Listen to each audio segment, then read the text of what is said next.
of the... I mean, I literally had Shark Tank. So you felt as though you had the academic credentials behind you, but also a great deal of practice. Now, Shark Tank is a completely different animal, literally.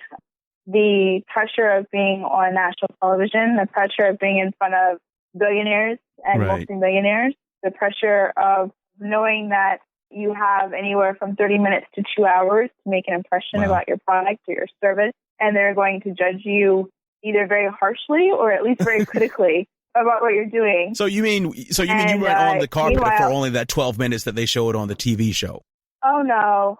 Nate and I were on that carpet for about 2 hours. So, do you at least get a bathroom break or something? I don't know. No. The thought is that they don't want you to be able to go and look at notes or to confer with one another. It's really supposed to be you in the pressure cooker. What do you do in a moment of intensity to really sell your product and to sell yourself? So you've made the pitch. You've made 50 pitches before you got to Shark Tank. You're standing on the carpet for 2 hours. Can you talk to us about not necessarily, what was going through what was going through your mind? What's the mentality and mindset that you had to have in order to really repel all the different things that they would ask about your business and make sure you knew your numbers? What's the mentality you had to prepare for? It's a great question. I will tell you that the best thing, that the mentality that served me best was, frankly, being exceptionally confident that I had a product diploma on the wall by the time I was filming it right here. If I don't hearings, because I can't answer every question, and I certainly can't answer overlapping questions. And so I told this to many people beforehand, and I'll just repeat it here, that I literally just stopped for a moment and thought to myself, well, if Mark, Kevin, and Damon ask a question at the same time, then why don't I listen for the questions, like truly breathe and listen, and pick the question that I feel most prepared to knock out the ballpark. Instead of trying to parse out who deserves to be answered first, answer the one I want. So there was a moment in which that literally happened where 3 or 4 people asked the same question, and I happened to hear Kevin's question come out in a way that I thought we had prepared it well and it was going to make us look great. So I answered it, and he loved my answer. And to my surprise, so there's a momentary freak out session where you're thinking they're Damon and Mark, and I say, hey, you didn't answer my question.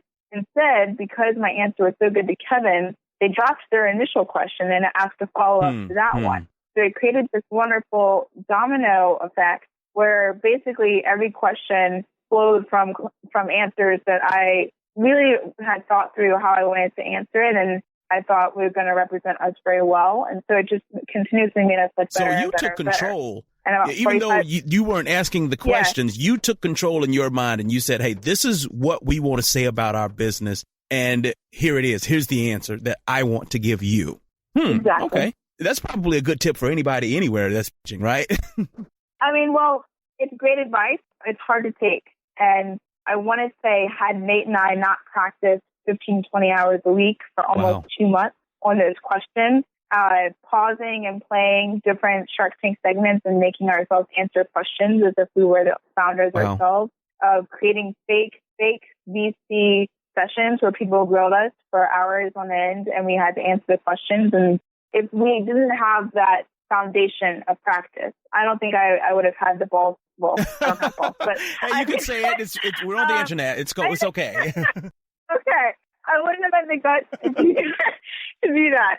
But because I knew if I did try to take control in it, I took control over things that I thought we were really well prepared to do to highlight ourselves.